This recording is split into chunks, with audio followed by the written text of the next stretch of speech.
Hi, I'm Susan. I'm 34, a marketing executive, and from the outside, my life probably looks picture perfect. Cozy suburban house, loving husband, Mark. But let me tell you, appearances can be deceiving. There's trouble in paradise. First off, there's Evelyn, my mother-in-law. The woman is relentless, always meddling, always judging. Susan, dear, don't you think Mark deserves a home-cooked meal after his long day at work? I swear, one of these days I'm going to snap. But I don't. I bite my tongue and force a smile. We take turns cooking, Evelyn. Mark enjoys it too. Then there's my dad, Robert. He's about to undergo major heart surgery, and I'm barely holding it together. I called my sister Emma, hoping for support. I'm really worried about Dad's surgery. Come on, Susan. You're always so dramatic. He'll be fine. Thanks for the compassion, sis. Real helpful. Thank God for Sophia, my best friend. She's been my rock. I don't know how I'm going to handle all this. Deep breaths, Susan. We'll get through it together. Want me to come over with wine? Now that is a real friend. At work, there's Jake. Always helpful, always there. Maybe a little too much. Hey, Susan, want me to take a look at that report for you? Thanks, Jake, but I've got it under control. It's sweet, but sometimes I wonder if there's more behind his attentiveness. But the real issue, the pressure. Balancing work, family, and Evelyn's expectations is slowly unraveling me. When I try to talk to Mark, it's like hitting a wall. Mark, can we talk about what's going on? Nothing's going on, Susan. You're overthinking again. Overthinking? Maybe, but something feels off. With everything piling up, Dad's surgery, Evelyn's constant criticism, Emma's indifference, I'm losing my grip. The day of Dad's surgery, I was a wreck. I kissed Mark goodbye, barely noticing his mumbled response as I rushed out. I'll be back as soon as I can. I called over my shoulder.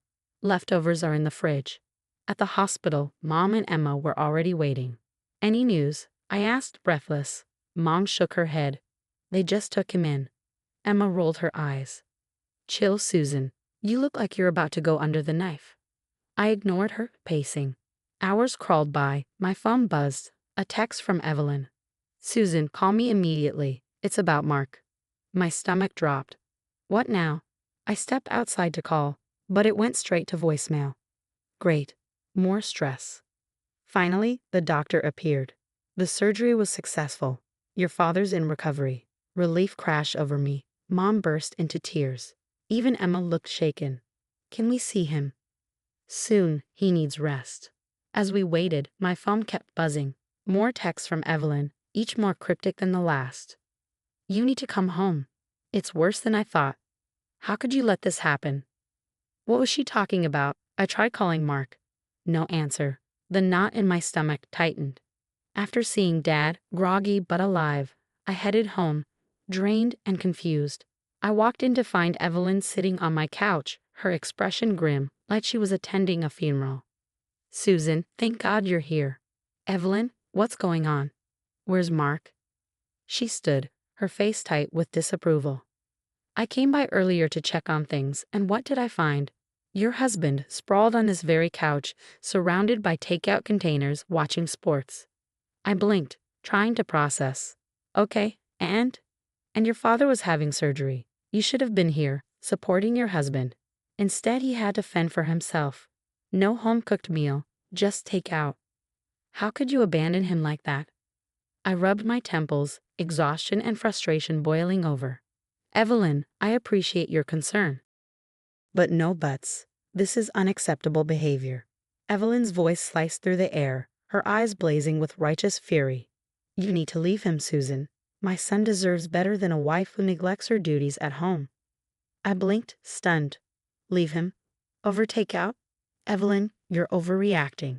Her lips curled into a bitter smile as she thrust a stack of takeout menus into my hands. Am I? Take a look.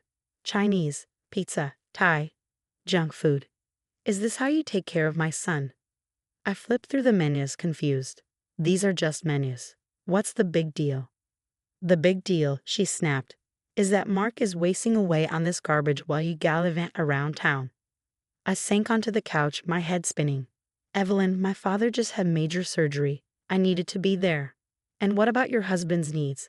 A man can't live on takeout alone. Before I could respond, the front door opened. Mark stepped in, looking between us, his brow furrowed. Mom? Susan, what's going on? Evelyn turned to him, her voice dripping with exaggerated sympathy. Oh, Mark, you poor thing. I saw what you've been reduced to. Don't worry, I'm here now. I'll take care of you. Mark's eyes met mine, bewildered. Susan, what is she talking about?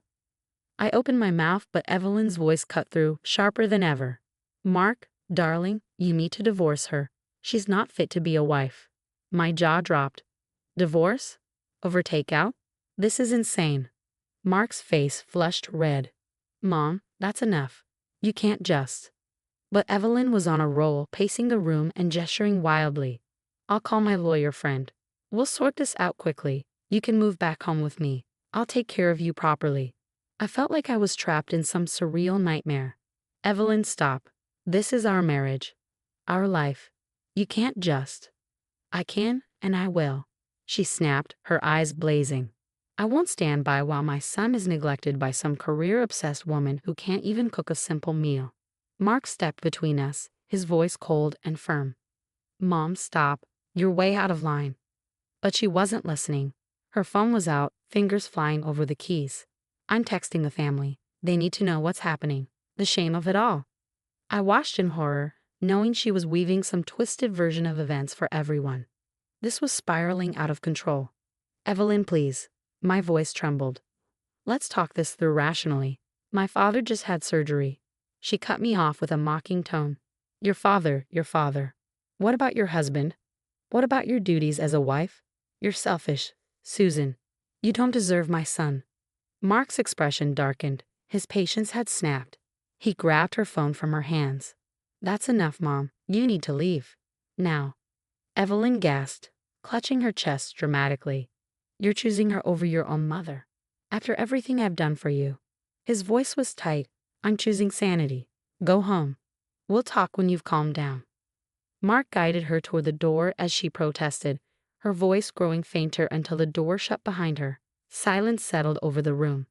He turned back, looking as shaken as I felt. He sat beside me, taking my hand. Susan, I'm so sorry. I had no idea she'd react like this. Are you okay? I nodded numbly, still processing. Your mom wants you to divorce me over takeout. A hysterical laugh bubbled in my throat. Mark squeezed my hand, steadying me. Hey, look at me. That's not going to happen, okay? We're in this together. As I looked into his eyes, the weight of the day began to lift. Despite everything, Evelyn, the stress, the accusations, Mark and I were a team. We'd weathered this storm together, and we faced whatever came next the same way. As I drifted off to sleep that night, a lingering unease settled in my chest. This wasn't the end, it was just the beginning. Balancing a demanding career, family obligations, and a toxic in-law was never going to be easy. But with Mark by my side, I felt ready to face whatever came next. The weeks following Evelyn's dramatic outbursts were tense. She bombarded us with calls, texts, and even unannounced visits, but Mark and I stood firm, presenting a united front. Her unreasonable demands grew louder, but so did our resolve. Then came the family gathering. Evelyn had orchestrated what she called a marriage intervention. She convinced Mark's siblings and their spouses to gather under the guise of concern, ready to fix our marriage. But Evelyn was about to realize that this intervention wouldn't go as planned. We sat in Mark's sister Sarah's living room, the air thick with tension. Evelyn, seated at the center like a general leading her troops, cleared her throat dramatically. We're all here because we're worried about Mark, she began, her voice dripping with false sympathy. Susan has been neglecting her wifely duties, leaving my poor son to fend for himself with takeout while she gallivants around town. Mark tensed beside me, but before he could respond, his brother Tom spoke up, his tone sharp. Mom, are you seriously still on about this? It was one day. Susan's dad was having surgery. Evelyn faltered, clearly not expecting pushback. But she's always putting her career first. A wife should what, Mom? Sarah interjected. Be chained to the kitchen? It's the 21st century. Greg and I both work, and we share household duties. One by one, Mark's siblings chimed in, sharing their own experiences, stories of balancing careers, marriage, and family with mutual respect and support. Evelyn's face reddened with each comment. "But that's not how I raised you," she finally blurted. "A woman's place is." "A woman's place is wherever she chooses," I said, my voice calm but resolute. "Mark and I are partners.